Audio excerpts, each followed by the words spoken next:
What's happening, mate dudes, and welcome back to the Triple Lock channel. I hope you've been doing as epic as possible, as I'm sure you all are. Hope you've all been getting out in the not so savourable, little bit colder weather, and I'm hoping it's not putting you off too much, and I hope you're having a very successful ride. Really do appreciate you guys putting up with me not putting out a video last week. For all those that were disappointed, I'm very, very sorry.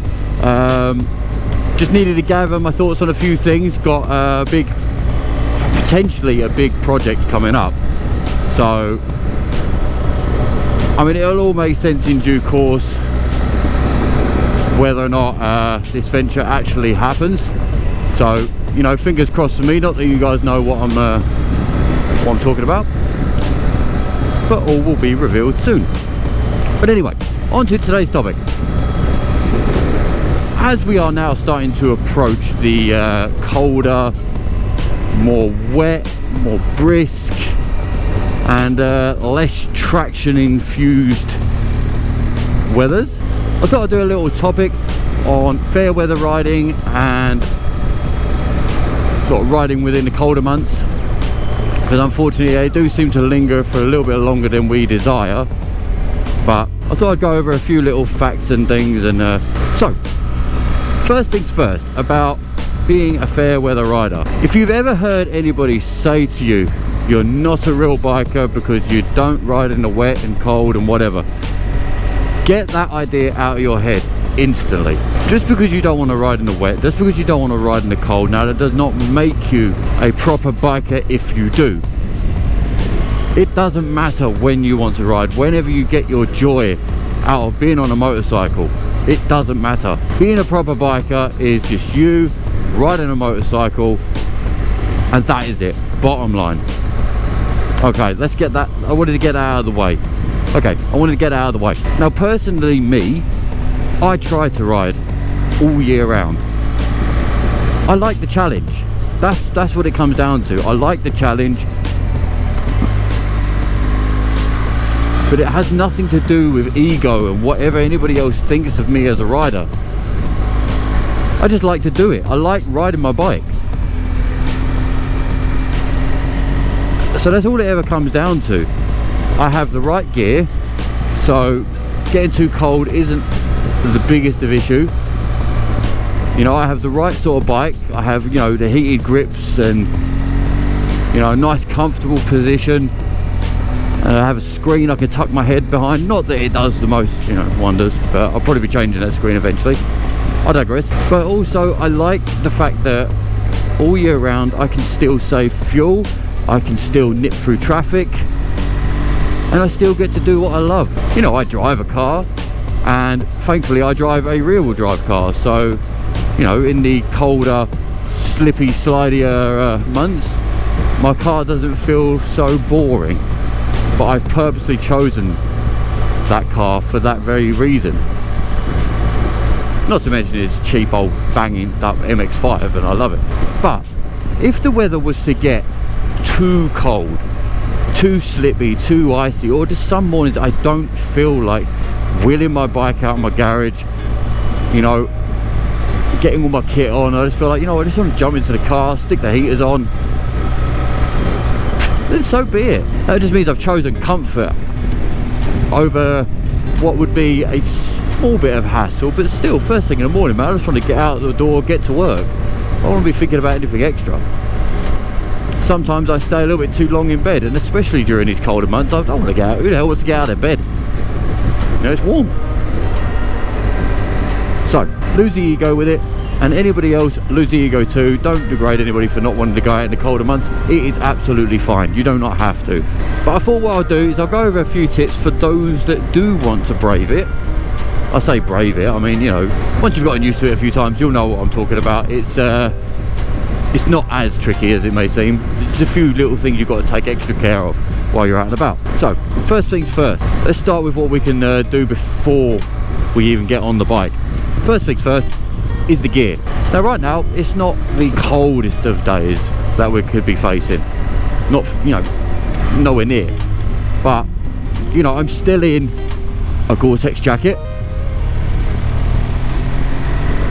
I'm still in textile trousers because I find them to be warmer and a little bit more, I can move around a bit easier.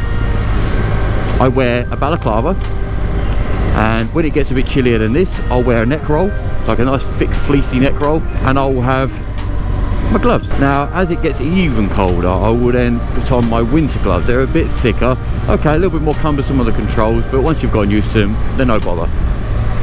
Combine them with my heated grips, that's it, everything's fine.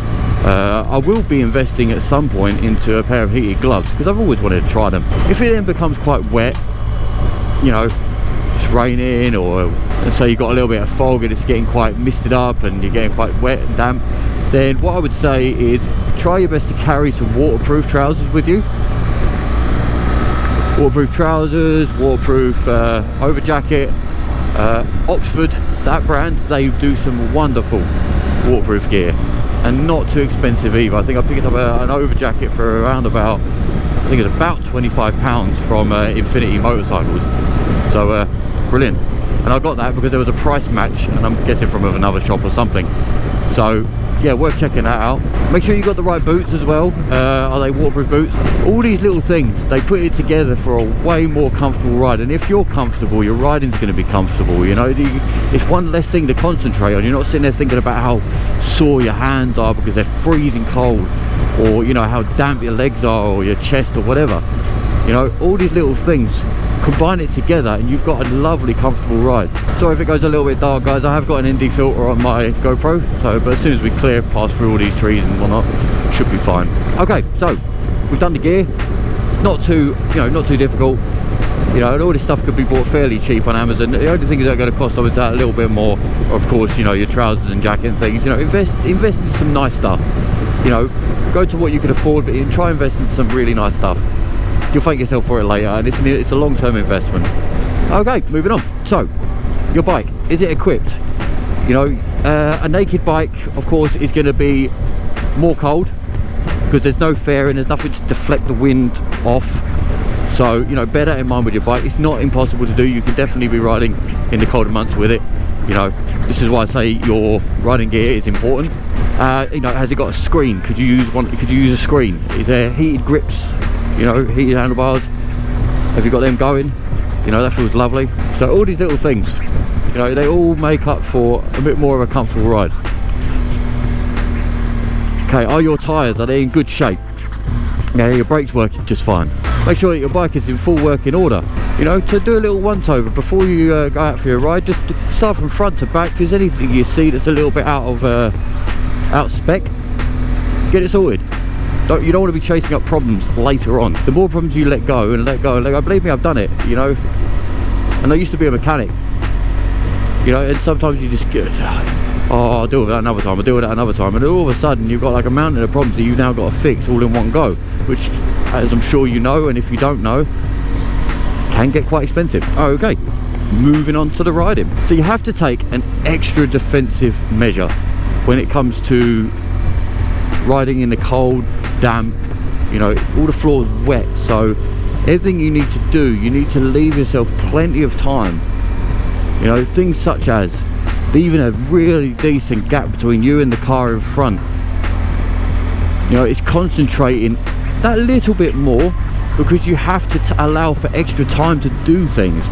And it also means not pushing so hard, you know, on your brakes. This is why I say leaving that distance and leaving that extra time and room to do things. So things such as not anchoring on the brakes so harshly. You know, practice that progressive brake pressure. It can be done even in the wet. It can be done all the time. It's how you apply it. Which brings me on to another thing about the brakes is I use my rear brake a lot, especially in more unstable conditions in the bends. I sort of use it to bed that rear tyre in to the ground. Feels great, you know, it gives me that extra stability. Obviously you will not be using your rear brake to come to an emergency stop. That's not how the rear brake works, but for that extra stability and an extra, you know, just a little extra slowing speed, you got to make sure your vision is on the ball. Got to make sure you are attentive.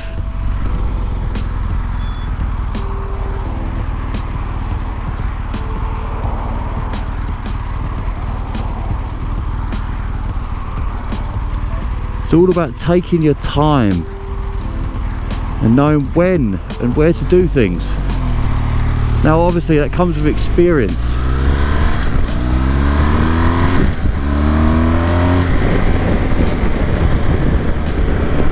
But it will come.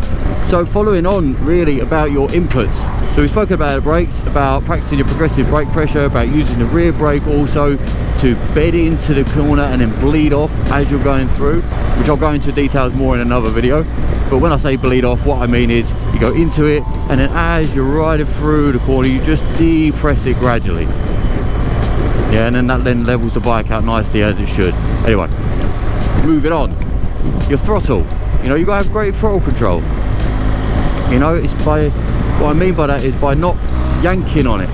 You know, and making the bike unstable and jerky like that. You know, so if I pull back a wee bit, look how out of control this gets very quickly if I just yank. You don't want to be doing that. You know, you want to keep it nice, calm, nice smooth roll on. Smooth roll on, smooth roll off. You know, don't just shut the throttle off, don't just yank back on the throttle, just nice smooth progressive roll and roll off. Keep that bike nice and stable, nothing jerky. And like this here, so take your time, assess what's happening, make sure you do your mirror checks, your lifesavers, everything. And I've said it before in one of my previous videos about using your brake lever.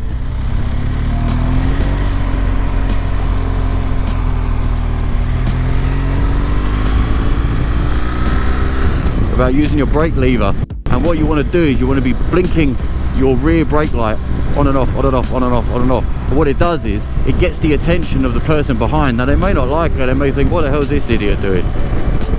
But in hopes that it gets their attention to look at your bike and think, oh, back off. But it helps get their attention. That's the main, you know, caveat to take away from this. Make sure that you are blinkering those. Yeah, don't jam it on, but just enough to let them know that that's, you know, your intention is to brake, or at least just get their attention. So, like, there's not really much more to go over with this topic. You know, no, it doesn't make you a real biker just because you ride in the damp and wet and cold and whatever all year round, and in snow and avalanche warnings and God knows what else. But hey, there's some cool things you could do, and there's certainly some things to be proud of. But it's, riding a motorcycle is about personal gain. Personal gain. We're not in competition with anybody else.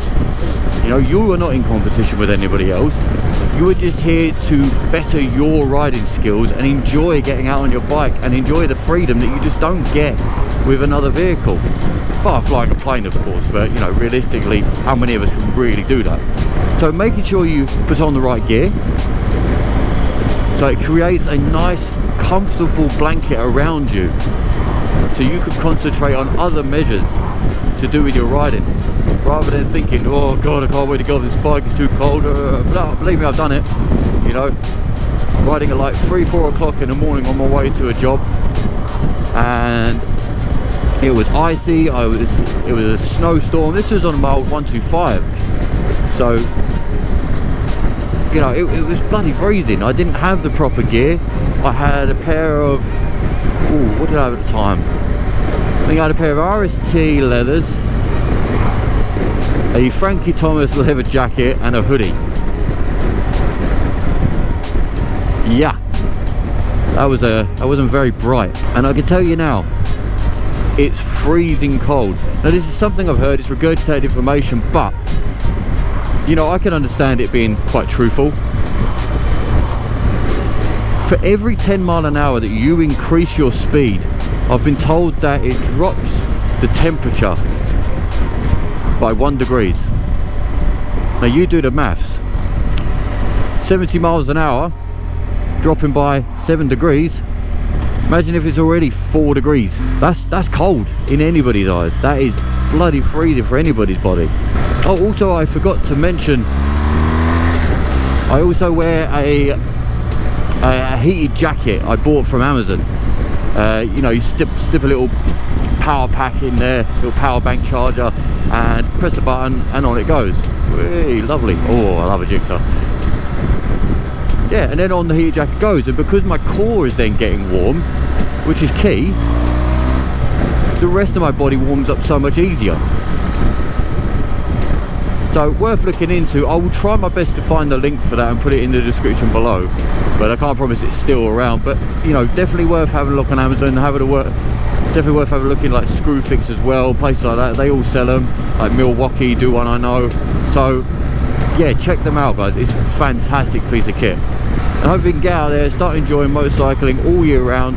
And if you don't, and you're saving it for the summer, no problem at all. Lovely weather to ride, isn't it? So why the hell would you want to if you don't want to? So